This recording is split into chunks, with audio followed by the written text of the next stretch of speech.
Selamat datang di Rahakunini kelas pagi ini. Kelas pagi ini akan diampu oleh sahabat saya di UI sebenarnya, tapi beliau ini sekarang sibuk mengajar di UKI dan juga dosen S3 di PT IKA kalau tidak salah.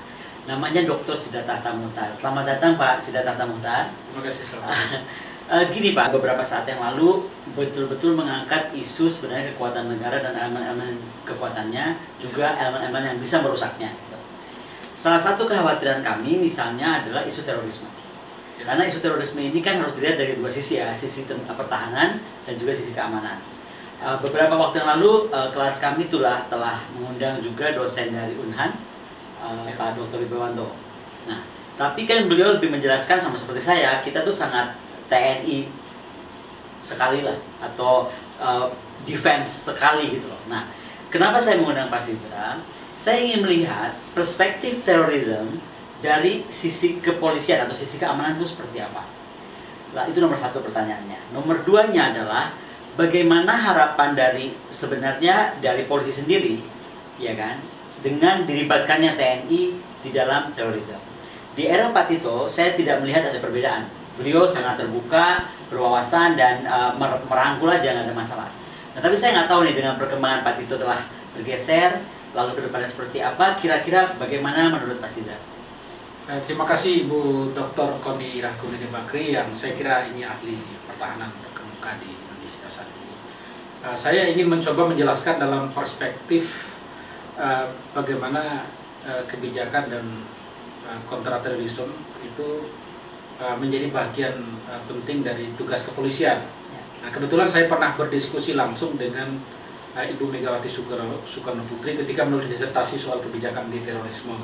Jadi saya menanyakan kepada Ibu Megawati sebagai presiden pada saat itu, apa yang Ibu ambil sebuah tindakan ketika negara dihadapkan pada darurat terorisme ketika terjadi serangan bom Bali yang sangat besar di akhir tahun 2002 yang memicu sikap PBB dan negara-negara besar ya, terutama Amerika Serikat, yang menegaskan bahwa kasus terorisme di Bali merupakan serangan terbesar di dunia pasca 9/11 di Amerika Serikat, kurang lebih setahun setelah serangan 9/11. Dan pelakunya adalah ada koneksi antara jaringan Al-Qaeda dan jaringan Jamaah Al-Islamiyah di Asia Tenggara. Dan kami kebetulan ya juga dilibatkan dalam kajian pengungkapan bom Bali itu di PT IKA pada saat itu, yang memang pada akhirnya kenapa penanggulangan terorisme jatuh ke tangan polisi. Salah satu sebabnya adalah pasca kejadian hampir semua polisi di seluruh dunia berpartisipasi dalam pengungkapan bom Bali, termasuk ground zero di bom Bali, yang itu menjadi dasar kenapa kemudian di negara demokrasi yang juga dianut di Indonesia mulai menggunakan kaidah sistem hukum penanggulangan terorisme untuk pertama kalinya dengan melibatkan kepolisian dan unsur-unsur intelijen dan TNI sebagai unsur pendukung, dan itu dilegalkan dalam Undang-Undang Nomor 15 tahun 2003 tentang penanggulangan tindak pidana terorisme. Nah, konsekuensi dari undang-undang itu kemudian Pak Dai Bahtiar Kapolri pada saat itu atas perintah dari Ibu Mega, Ibu Mega awalnya menghendaki agar dibangun semacam pasukan pemukul atau brimob yang dimodernisasi. Tapi proposal yang diajukan oleh Pak Dai Bahtiar pada saat itu menurut pengakuan Ibu Mega adalah Densus 88. Jadi ya hanya waktukan kurang dari 1 minggu, Pak Dai Bahtiar mengajukan proposal penanggulangan terorisme di kepolisian melalui adanya detasemen khusus anti teror ya. Kita tahu ya secara prestisius sekarang dia menjadi lembaga elit di kepolisian dan ya melahirkan ya Pak Tito sebagai Kapolri yang sangat luar biasa. Kemudian sekarang juga Kapolri sekarang Pak Idam adalah berlatar belakang Densus 88 juga. Jadi kemungkinan juga yang akan menggantikan Pak Idam ya dalam dari Densus 88 juga dari Densus 88 kalau dilihat dari formasi tim yang agar baik sebagai organik dari Densus maupun dari Satgas Penanggulangan Teror. Jadi kalau saya boleh potong, ada anggapan seolah-olah Densus 88 ini keren de la kerennya polisi. Iya, saya kira itu adalah salah satu pasukan elit baru di lingkungan kepolisian yang langsung di bawah Presiden dan itu bertugas sebagai lembaga yang sangat berperan dalam penanggulangan terorisme. Dan di masa pandemi kini saja lebih dari 60 kali penanggulangan terorisme dilakukan, meskipun sebagian besar itu unpublished Karena sibuk COVID. Tapi COVID, sebenarnya ada 60 kegiatan terorisme terjadi selama COVID ini. Terjadi selama COVID. Dan kita tahu bahwa regenerasi dan transformasi organisasi Densus 88 ini terjadi kalau salah tahun 2015, dan itu memberikan efek terhadap bukan saja anggaran yang besar, tapi juga strategi penggunaan intelijen yang terpusat ya, yang tadinya terdesentralisasi di hampir seluruh Polda di Indonesia, juga memiliki personel yang jauh lebih besar. Jadi menurut Ibu Sidney John itu udah lebih dari 3.000 pasukan anti teror di Polri sekarang, yang tadinya hanya 300-an orang. Maka dari 300 menjadi 3.000 dan tersebar di seluruh Polda di semua provinsi. Iya, jadi tersebar di seluruh provinsi seluruh Indonesia, dan Polda itu tidak tahu bahwa aparatur Densus itu dia berada di wilayah Polda. Jadi bisa saja menggunakan personel setempat atau merupakan bagian dari personel organik dari. Oh, jadi Polda nggak usah harus terkoneksi dengan mereka saat mereka tidak terkoneksi, karena perubahan itu terjadi pada tahun 2012 kalau salah, yang mana pada saat itu sering terjadi kecolongan ya, operasi anti teror dilakukan di Jawa Barat, misalnya di Bandung, sudah terjadi sehingga koneksi jaringan teror di luar Jakarta seperti di Sumatera, di Kalimantan itu mengalami kebocoran dan mengalami kegagalan. Nah, sehingga hal itulah yang kemudian dilakukan secara terpusat, sehingga ketika operasi terorisme high policing dilakukan, yaitu namanya high policing. High policing. Istilahnya di polisi itu high policing. Ya, high policing itu adalah penggunaan Densus sebagai leading force dari penanggulangan terorisme dengan menggunakan senjata, dan operasinya itu adalah operasi yang bukan saja membawa pelaku itu di meja hijau, tapi juga dimungkinkan melalui operasi itu terjadi kontak senjata. Dimungkinkan pakai peluru tajam itu dong bahasanya. Dimungkinkan pakai peluru tajam. Bahasa sederhananya dimungkinkan dengan peluru tajam. Nah, kalau sampai sini ada dua pertanyaan saya kepada Pak Sidra. Tadi Pak Sidra menyatakan bahwa Densus 88 bertanggung jawab langsung pada Presiden. Kepada Kapolri. Iya, kepada Kapolri. Ya. Terus Kapolri kan langsung pada Presiden. Langsung pada Presiden. Kan? Berarti pendek sekali langsung jalurnya untuk diperintahkan itu. Nah, dengan bisa menggunakan senjata tajam. Iya, jadi bentrok atau konflik atau irisan lah, kalau saya boleh sebut irisan di lapangan. Kita ngomong di lapangan nih Pak ya. Lepaskan dulu nih undang-undang. Ketika di lapangan, keduanya boleh bawa senjata tajam atau peluru tajam. Itu bagaimana Pak? Ya, di dalam hukum peran dari Densus 88 memang sering terjadi kalau high policing dilakukan, yaitu dengan operasi kontra teror yang menggunakan senjata, dan itu dilisensi oleh aturan internasional. Itu ya sering terjadi ya konflik dengan masyarakat sesudah kejadian. Tetapi lamban laun setelah polisi melakukan sosialisasi dan mengefektifkan program disengagement, yaitu melakukan pendekatan kemanusiaan, bahkan termasuk intervensi ekonomi di dalamnya, kemudian ini menimbulkan persepsi yang lebih baik dari publik ya, bahwa terorisme memang merupakan ancaman terhadap kemanusiaan, merupakan ancaman yang membahayakan bagi keselamatan manusia, masyarakat, dan objek vital nasional yang diperlukan bagi masyarakat manusia di Indonesia. Nah, tapi karena Bapak itu Pak dosen di PT IKA ya, banyak hal sebenarnya bertanya gitu di benak saya. Koreksi saya kalau saya salah ya. Dulu setahu saya itu tadi teroris satu hal ya. Setahu saya Ofitnas itu dulu sangat di bawah TNI. Objek vital nasional itu menjadi bagian dari tugas OMSP-nya TNI.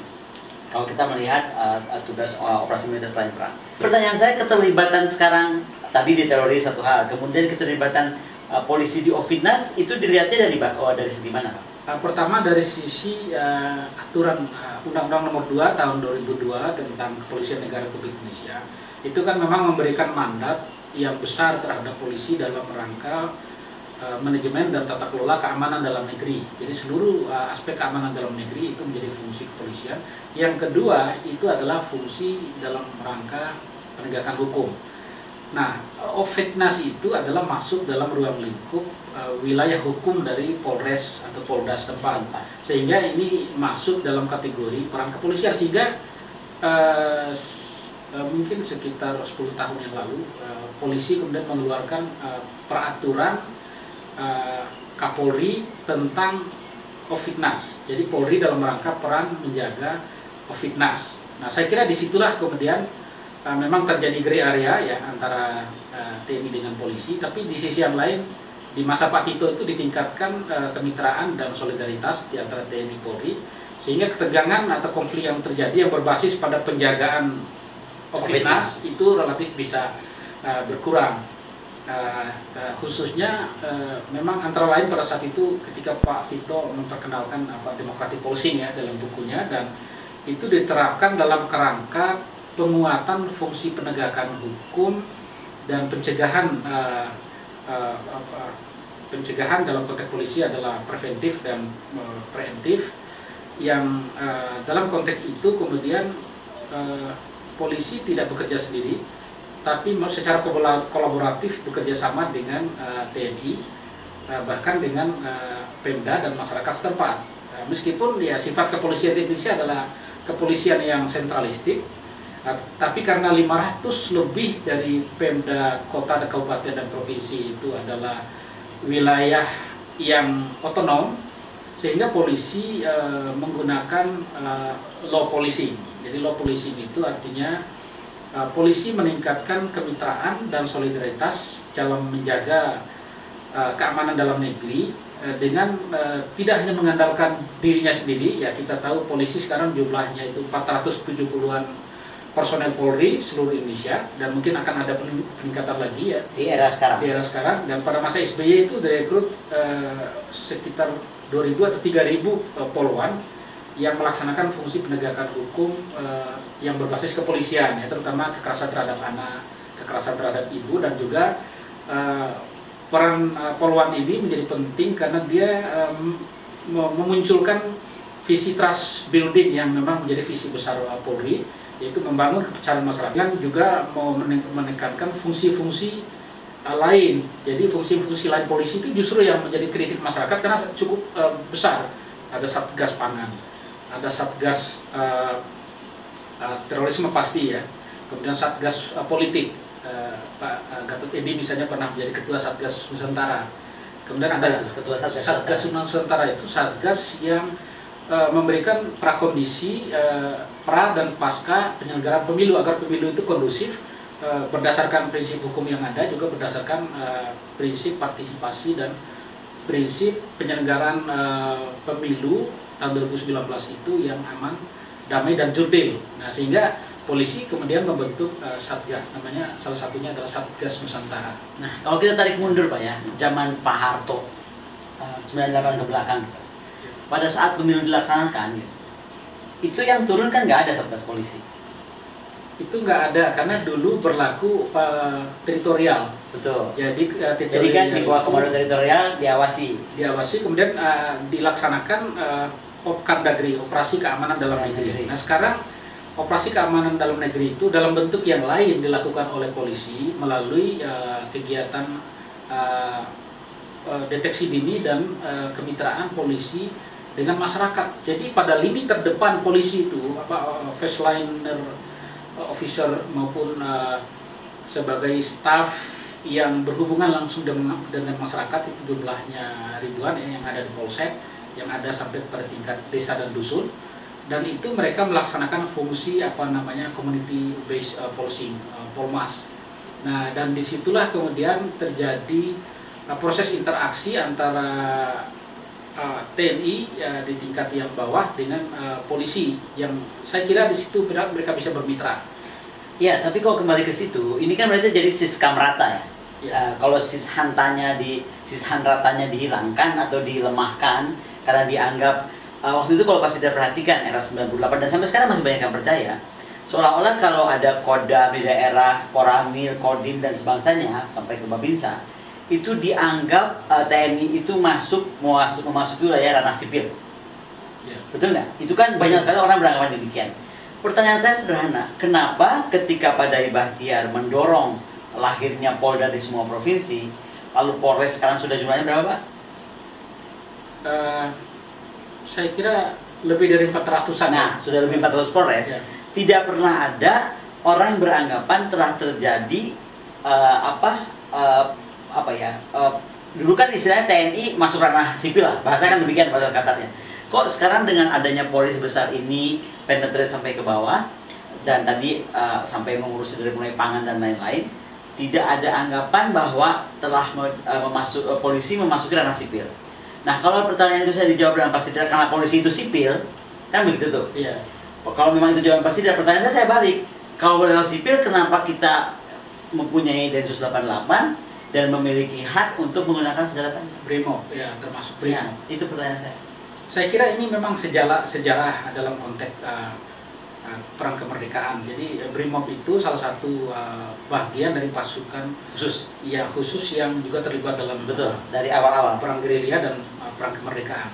Dan mungkin pada saat itu juga sejak zaman Bung Karno kan sudah ada upaya untuk mengintegrasikan antara pertahanan dan keamanan, dan itu diabadikan dalam konstitusi kita pasal 30 yang di beberapa pasal di awalnya itu, kalau salah pasal 3 atau pasal 2 itu menjelaskan tentang bahwa TNI itu adalah alat negara yang melaksanakan fungsi siskam rata, total defense. Nah, di sisi yang lain, karena polisi memiliki wilayah hukum di mana ada Pemda, di situ ada wilayah hukum Polri, yaitu di situ ada Polres, ya mungkin ada juga sebagian yang masih digabungkan. Dan rasio yang ingin dikedepankan Polri adalah seperti yang dialami oleh masyarakat internasional, di mana satu polisi itu 300 sampai 400 orang penduduk. Nah, Malaysia, Singapura itu satu polisi melayani sekitar 200-an penduduk. Nah, kita karena penduduknya sangat besar, rentak kendalinya susah, sehingga mungkin di luar kota kadangkala polisi itu satu polisi melayani lebih dari 1000 orang. Dan disitulah sebetulnya kemitraan dengan tentara itu bisa dilakukan, terutama di daerah-daerah berbasis perbatasan. Nah, yang kedua, memang pada masa Pak Dai Bahtiar itu ada validasi organisasi. Prinsip pokok dari validasi organisasi itu adalah tidak lagi sebagian besar dari keputusan Polri ditentukan oleh Trunojoyo atau di Mabes Polri, tapi juga divalidasikan kepada fungsi Polres. Jadi persis ketika otonomi daerah itu muncul, polisi langsung berdiaspora menjadi sebuah kekuatan yang membangun basis di tingkat masyarakat daerah. Ini cerdas sekali cara berpikir polisi, meskipun undang-undangnya menyatakan tidak begitu. Polisi sama dengan tentara, terpusat dan mengandalkan pendanaan dari APBN. Tapi dengan polisi berbasis kepada masyarakat langsung, maka ketertiban, keamanan, dan logika community policing, ya, di mana di situ ada stakeholder, ada Pemda, ada masyarakat daerah, ada masyarakat desa dan lain-lain. Itu polisi melihat itu sebagai objek pelayanan di mana mereka harus bisa bersinergi. Ya, padahal ya kalau kita mempelajari tentang pendidikan polisi di Brimob atau di Akpol atau di akademi atau di institusi kepolisian yang lain, itu tidak pernah memperkenalkan satu prinsip pendidikan yang berbasis pada pelayanan publik, seperti misalnya Pemda atau petugas perhotelan atau IPDN lah, atau IPDN atau apa.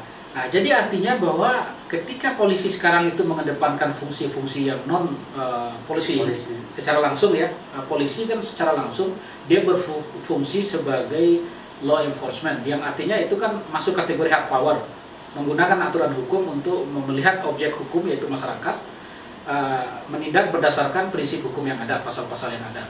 Tapi sekarang polisi bekerja berdasarkan hukum perubahan sosial. Jadi kalau di masyarakat itu misalnya terjadi masalah kriminalitas yang tinggi seperti di Depok misalnya, maka polisi di sana dibuatlah pasukan Jaguar. Jadi pasukan khusus. Pasukan Jaguar. Jadi di polisi itu ada pasukan Jaguar yang khusus menangani street crime. Jadi ada kejahatan. Jadi ada Brimob di situ yang untuk urusan pasukan pengepul, pengepul cepat lah ya. Ya. Lalu kalau Jaguar apa? Pasukan apa sebutnya? Pasukan reaksi cepat. Pasukan reaksi cepat atau pasukan khusus di lingkungan Polres Depok yang itu diambil dari lintas ini ya, dari lantas, dari intelijen, dari gabungan mereka dari berapa seluruh unsur yang berfungsi untuk menangani kejahatan malam atau kejahatan yang dihadapi ketika kebijakan-kebijakan Pemkot Depok itu mereka anggap banyak sekali kebijakan yang bertentangan dengan prinsip policing itu, di mana jalan raya misalnya mall harusnya di situ misalnya hanya ada 3 tempat, ya. Ini dibuat lebih dari 10 mall di daerah yang sehingga macetnya tinggi, tingkat kriminalitasnya tinggi, tingkat kejahatan jalanan juga tinggi, sehingga anarko ya kejahatan anak muda segala macam itu muncul di situ, sehingga polisi terpaksa membuat pasukan Jaguar. Fungsi tugas pasukan Jaguar itu apa? Yang melaksanakan fungsi high policing. High policing itu ada penanggulangan kejahatan dengan cara yang cepat, dengan pendekatan yang lebih akurat ya, data-data intelijennya, juga mengedepankan partisipasi masyarakat. Jadi itu mungkin makanya di zaman Pak Iwan Bule, Polres Depok itu dinaikkan statusnya sebagai Polres yang mungkin nomor 3 atau nomor 4 terbaik di wilayah Polda Metro Jaya, karena kemitraan dengan stakeholder ya, dengan media, dengan unsur-unsur dari masyarakat itu untuk kemudian membantu polisi di dalam rangka mengungkap kejahatan, mulai dari menangkapnya, menyidik sampai ke proses mengungkap secara ilmiah. Jadi UI itu di situ juga terlibat di dalam proses pengungkapan secara ilmiah. Oke. Tapi itu nggak menjawab pertanyaan saya tadi ketika saya bilang waktu TNI itu ada di daerah dengan teritorial, sampai malah ada kalimat Pak Agus Wijoyo yang terkenal teritorial mau dihapuskan itu loh Pak, ya kan? Itu betul-betul kan anggapan bahwa teritorial tidak perlu diperlukan karena karena tadi lah dianggap bukan masa perang ya. Iya, bukan masa perang. Nah, berarti kan sekarang kita melihatnya begini Pak. Kalau saya kan orangnya logik aja ya. Ketika anggaplah K besar dengan K kecil, keamanan dalam negeri itu harus Mabes Polri. Dan tadi dari mulai Ofitnas, dari mulai terorisme, sekarang ada Jaguar. Saya baru dengar. Terima kasih Pak Jaguar. Barunya ada tim Jaguar. Jadi semua tentang Indonesia dari dalam kedaulatan Indonesia itu kan oleh Polri. Contoh, Polri punya Polair yang ada di perairan. Polri punya polisi udara yang ada di udara. Jadi tolong meluruskan kalau saya salah. Jadi saya tuh melihatnya begini, ada angkatan laut, darat, udaranya Polri, ada angkatan laut, darat, udaranya TNI. Betul nggak Pak? Kalau saya sederhanakan ya. Betul. Nah, keamanan dalam negeri berarti kan kedaulatan ke dalam nih. Kalau kita bicara konteks kedaulatan, 200 mil ke dalam, kalau itu memang harus Polri, terus TNI-nya mau dikemanakan? Nah itu yang memang saya setuju dengan di masa lalu Mas Andi Wijayanto itu mengatakan bahwa reformasi ini belum selesai ketika ada diferensiasi dari tugas-tugas ini yang belum disinkronisasikan. Jadi kalau misalnya TNI itu adalah penjaga kedaulatan di luar negeri, yang objeknya itu adalah laut dan darat dan udara. Sebenarnya luar negeri, ZTE keluar maksudnya. Ya. Oleh karena itu sebetulnya fungsi yang strategik dan fungsi utama itu dibebankan kepada badan yang memang memiliki porsi peran yang lebih besar. Kemudian fungsi lainnya seperti polisi, seperti Polair itu mestinya harus menginduk terhadap sistem yang lebih besar di laut, yaitu angkatan laut dan atau badan yang ada sekarang, yaitu yang melaksanakan fungsi dalam penanggulangan makamlah ya di laut. Nah, tetapi faktanya adalah bahwa karena tidak ada interagency cooperation yang baik, ya terutama pada level pembuatan kebijakan yang integratif gitu. Karena memang reformasi Polri itu salah satu kelemahannya adalah self-driven reform, ya reformasi yang menyenangkan diri sendiri, sehingga memang itu undang-undang itu memberikan kelonggaran dan keleluasan yang besar untuk Polri bisa berimprovisasi. Sebenarnya kalau saya salut Pak, maksudnya gini, self-driving reformation datang dari diri Polri, kemudian merubah Polri menjadi demikian hebatnya dan bisa dapat penetrasi kemana-mana yang tadi saya sampaikan. Kemudian malah ada dari tentara sendiri minta teritorial dibubarkan, lalu sekarang Polri-nya namanya nggak teritorial pasti, tapi dia berfungsi seperti teritorial dong. Wilayah hukum Polri. Wilayah hukum Polri ya, tapi walaupun namanya Nah, fungsi-fungsi TNI itu tergantikan. Tapi kemudian TNI-nya sendiri jadi tidak dibuat menjadi K besar. Pengertian saya TNI K besar, Kalau memang dia nggak boleh lagi bermain keluar ya tadi, ke dalam, berarti dia mesti main keluar. Keluar itu akhirnya bagaimana trainingnya, bagaimana personilnya, bagaimana equipmentnya, bagaimana logistiknya, bagaimana apalagi doktrinnya, semua harus berubah. Kalau itu disepakati, saya ini mau mengingatkan saja Pak Sidra ini kan sangat ahli polisi ya. Bisa jelaskan nggak kepada saya, ketika Polri itu melakukan gerakan perubahan institusional, melakukan perubahan gerakan kultural, satu lagi apa Pak? Instrumental. Itu sebenarnya apa sih yang dilakukan Polri Pak? Nah, jadi Polri itu sejak Gus Dur kan sudah mengalami perubahan ya, meskipun pada masa Gus Dur itu awalnya memisahkan dari TNI, kemudian jadi Polri Mandiri ya. Kemudian Profesor Amaluddin Jamil itu menjadi ahli dan mantan Kapolri yang sangat mengapresiasi langkah Gus Dur itu.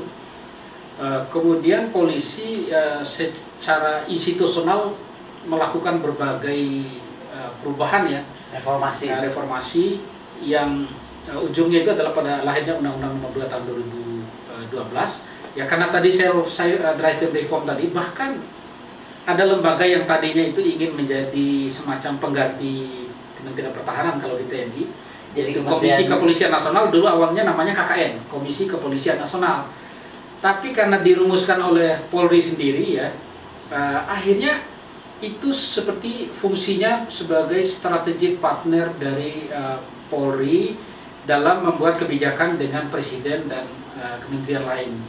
Jadi dia fungsinya di mana Pak? Dia semacam nasional seperti konselnya polisi? Dia berfungsi untuk mengganti, memberikan rekomendasi kepada Presiden untuk mengganti Kapolri. Yang kedua adalah melaksanakan fungsi strategic planning ya, membuat kebijakan nasional Polri. Menurut Pak Sidra, kedepannya nih, tantangan ke depan. Hari ini kita juga teroris pun makin pintar. Mereka tidak saja menggunakan hal-hal yang simpel untuk melakukan gerakan, tapi bagaimana menggunakan CBRNE gitu. Ya kan? Itu sudah akan terjadi dan mungkin sedang terjadi dan sedang disiapkan karena begitu mudahnya mereka akses CBRNE. Nah, apa yang menurut Pak Sidra akan terjadi dengan judul kebijakan anti terorisme di Indonesia? Apakah harus dirubah? Apakah keterlibatan tadi itu harus diluruskan atau bagaimana? Iya, jadi saya kira kalau penggunaan fungsi penanggulangan terorisme itu hanya dibebankan kepada Polri, sementara ancaman terorisme itu sel-sel tidur, organisasi teror yang sekarang masih tidak muncul ya aksi-aksi terornya, tapi pada level tertentu, pada tingkat isu tertentu, berbagai jaringan sel-sel teror itu kan akan muncul. Nah, artinya bahwa ancaman terorisme di Indonesia masih sangat besar, dan kita di dalam undang-undang yang baru ya, Undang-Undang Nomor 5 Tahun 2018 sudah memasukkan unsur motif politik. Nah, saya kira TNI Undang-Undang Nomor Undang-Undang kemarin teroris. Revisinya ini kan ada Undang-Undang Nomor 5 Tahun 2018. Memang judulnya tetap penanggulangan tindak pidana terorisme, tapi ada revisi yang cukup signifikan di situ dalam dua hal. Jadi bab 7-nya itu antara lain membahas tentang pentingnya fungsi deradikalisasi ya.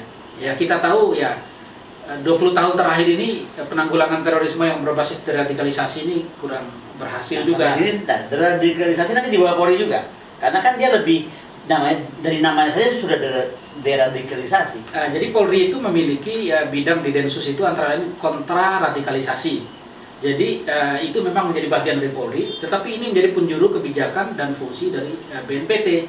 Cuman kan sayangnya BNPT ini tidak dibekali dengan undang-undang yang kuat. Itu kan berdasarkan Kepres yang kemudian diperbaiki lagi pada tahun 2012. Nah, sehingga payung hukumnya ini lembaga yang mengkoordinasikan seluruh kementerian lembaga dalam rangka penanggulangan terorisme, sementara payung hukumnya tidak jelas. Nah ini yang menjadi kendala. Saya kira yang menjadi kendala adalah tadi kita membuat banyak hal yang sesuatu yang sederhana menjadi complicated kan. Dan kalau logik aja bagaimana mungkin BNPT sekecil itu dan anggarannya, orangnya, kapasitasnya harus mengatur dua organisasi pertahanan keamanan ini, kan itu logiknya aja Pak, agak-agak mungkin kan? Ya memang terjadi pembagian yang adil di sana, misalnya kepala BNPT dari Polri ya sekarang. Ya adil itu dalam pembagian kursi. Tapi deputinya dari Kopassus. Ya, itu saya paham. Tapi maksud saya itu kan secara organisasinya. Ya. Organisasi itu kan ada untuk bagaimana kebijakan, Pak, betul nggak? Bagaimana teknis ke lapangannya. Nah itu pengaturannya seperti apa di BNPT? Nah, tapi yang pengalaman saya sebagai peneliti ya, beberapa tahun di sana, saya melihat memang efektivitas mengundang lembaga gitu ya, kementerian lembaga diundang. Jadi yang datang itu rata-rata di bawah direktur. Gitu. Nah sehingga memang bagaimana policy making bisa dibuat dengan baik dalam rangka kebijakan anti teror kalau kementerian lembaga itu merasa saya lebih tinggi dong. Dia lebih tinggi. Misalnya Kementerian Dalam Negeri dulu ada Direktorat Pencegahan Dini Masyarakat di kementerian itu, Kementerian Dalam Negeri. Nah, ketika diundang di sana, alasannya lah kami ini sudah sekian puluh tahun berada.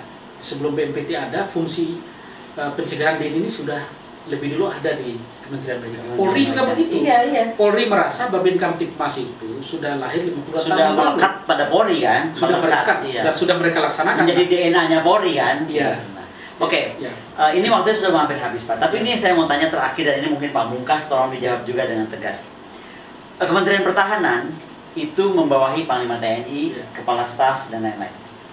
Artinya yang secara sederhana TNI ada di bawah kementerian, gitu kan? Iya. Nah, Polri sampai hari ini langsung kepada Presiden, tidak di bawah kementerian. Yang menurut saya idealnya Polri pun harus ada di bawah kementerian, dan dalam benak saya adalah Kementerian Dalam Negeri. Dan momen yang tepat mungkin hari ini karena Menteri Dalam Negeri adalah Pak Tito Karnavian, kita sebutnya Kando kita. Nah, menurut Pak Sidra bagaimana tentang itu? Memang masih sulit dilakukan karena pertama pernah ada Kementerian Kepolisian. Jadi Kementerian Kepolisian itu berada di bawah Kementerian Dalam Negeri kalau salah tahun 1946 ya. Tetapi kemudian setahun setelah itu kemudian dibentuk lagi kalau salah Kementerian Kepolisian atau apa. Nah sampai sekarang itu kan kepolisian berada di bawah Presiden dengan alasan bahwa dengan berada di Presiden maka seluruh ancaman keamanan dalam negeri itu bisa diakses dengan cepat melalui sidang kabinet. Itu menjadi alasan pemungkas dari Kapolri pada saat itu. Kapolri ada di bawah Presiden. Kenapa berada di Presiden? Tetapi kemudian karena ini akan ada Undang-Undang Keamanan Nasional yang ingin mengintegrasikan pertahanan keamanan dalam K-besar ini, maka sebetulnya sinkronisasi itu diperlukan, termasuk pada level mana Polri ini berada di bawah koordinasi. Selama ini kan berarti berada langsung di bawah koordinasi Kemenko Polhukam. Ya. BIN telah keluar sekarang dari Kemenko Polhukam. Nah, tapi intinya di sini adalah bagaimana instrument of policy dari kepolisian ini ada. Ketika berhubungan dengan DPR, artinya sebagai lembaga politik, lembaga legislatif, yang semestinya itu kan karena Polri ini di dalam definisi fungsinya pasal 2 kalau salah, polisi adalah aparatur negara, unsur pemerintahan yang berfungsi dalam bidang keamanan dalam negeri. Nah artinya dia unsur pemerintah yang berada pada fungsi Presiden sebagai kepala pemerintahan. Artinya ketika Kapolri ini yang harusnya independen, imparsial ya, tidak boleh ketemu dengan DPR secara langsung, mungkin dengan adanya kementerian yang mewakili itu bisa menjadi penjuru bagi fungsi ini. Hanya saja saya pernah menyaksikan ya, saya pernah staf ahli di DPR, saya melihat ketika Menteri Pertahanan itu hadir dan Komisi 1 DPR itu juga mengundang Panglima TNI-nya batal datang, maka rapat itu pernah dibatalkan. Nah artinya bagi alasan DPR pada saat itu ya, 2010-an kalau salah, bahwa Panglima itu adalah usernya. Ketika usernya tidak ada, hanya ada adalah polisi makingnya, yaitu Kementerian Pertahanan. Bagi mereka ini tidak fair. Nah, mungkin logika ini juga ada di dalam kepolisian bahwa mereka sipil di DPR itu juga ingin Kapolri itu hadir ya. Bahkan saya lihat lebih semangat kalau Kapolri datang dibanding para menteri yang lain yang datang. Kenapa? Nah, saya nggak tahu ini apakah hubungan polisi dan politik ini mesra ya ideal atau memang ini ada faktor lain sebagai trigger. Jadi ini saya mau tutup aja gini Pak Sidra. Ada pasukan Jigwet, kemudian polisi juga punya pasukan Sri Kandi yang khusus perempuan reaksi cepat ya. Nah berarti ini judulnya Pak Sidra, kita ke depan masih panjang karena banyak yang belum kita pahami dan termasuk saya banyak masih tidak mengerti. Nah, sementara ini kita tutup dulu sampai di sini. Dengan Pak Sidar harus janji akan mengisi kelas ini kembali. Dan kita membahas tadi khususnya mungkin pasukan-pasukan reaksi cepatnya polisi. Iya, Tapi sekali lagi ya saya salut sekali kepada apa yang dicapai oleh Polri dalam berapa? Nah, dari 1998 ke 2020 itu perubahannya sangat-sangat signifikan. Jadi demikian para pemirsa Raha Kuning Kelas hari ini kita dengarkan langsung tadi bagaimana Dr. Siddhartha menyampaikannya dengan sangat menarik dan kita saksikan di lanjutan edisi yang akan diampu oleh Pak Dr. Siddhartha Muhtar. Mari, bye.